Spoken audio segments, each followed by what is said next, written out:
Raha tompoko lafinatra tompoko vavy dia mbola ankafaliana trano manorana anao ny tetry ny andro ho an'ny 3 andro manaraka indray. Ao anatin'izay 3 andro manaraka izay ary dia tsara manamarika fa misy fifandimbiasana fandalovana rindrin-drahona ato atsimon'ny nosy ato vokatrizay dia mafana ny andro amin'ny ankapobeny indrindra fa ny tolakandro ho amin'ny faritra maro manerana nosy raha toka mangatsika kosa aloha ny voamaraina vokatry ny fisian'ny andian-javona ao anatin'izay jerentsika amin'ny tsipriany avy hatrany izay toetry ny andro izay ho an'ny rahapisy maraina zao dia ankoatra ny andian-javona izay hita ny voamaraina dia masoandro mibalika no hibantoerana aty amin'ny manodidina ny maro antsetra sy antalaty no misy orana mahalana kely ho an'ny voamaraina.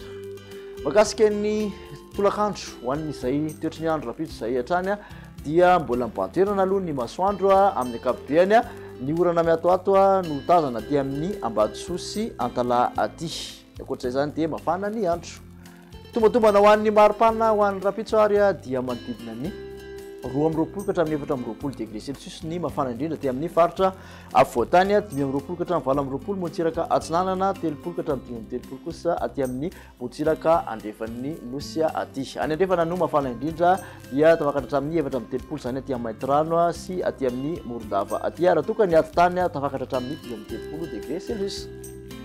Toy-antsika makany amin'ny talata kosa indray izay toetry ny andro izay ny tontolo andro dia maina ho an'ny faritra maro manerana ny nosy aty amin'ny morotsiraky ny faritra atsinanana sy taolana aty no misy tandrifin-drahona miselana ny maraina sy ny tolakandro tolak'izany koa dia misy orana miatoato ny morotsiraky ny Anaranjorofo sy Ambatsoa ary Antala. Ho an'ny maripana voavinavina raha ho an'ny talata dia manodidina ny 1 ka hatramin'ny 4 mafana indrindra ho an'ny faritra afovoantany 5 ka hatramin'ny 7 kosa raha ny motsiraka atsinanana 20 miotra motsiraka andrefan'ny nosy tafakatra 30 mafana indrindra dia any Maintirano no ahitantsika zay ho an'ny rahampitso talata.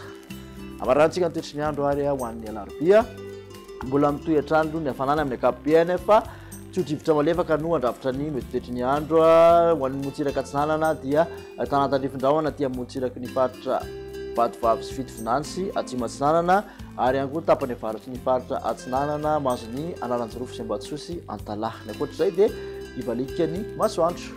Raha ny tombatombana ho an'ny maripana voavinavina ho an'ny alarobia dia manodidina ny 1 ka hatramin'ny 4 mafana indrindra aty amin'ny faritra afovoantany ny maripana ambany indrindra ihany koa dia niakatra ho an'ny afovoantany manodidina ny 10 ka hatramin'ny 20 degré Celsius. Motsiraka atsinanana 9 manodidina ny 9 degré Celsius ny mafana indrindra. Motsiraka andrefana 20 ka hatramin'ny 30 degré Celsius ny mafana indrindra. 30 no mafana indrindra raha ny manerana ny nosy ny jerena dia any Maintirano sy Morondava no ahitantsika izay. Makatsitraka anao indray nanaraka izay hatramin'ny farany dia manasanao ho amin'ny rahampitso indray veloma tompoko.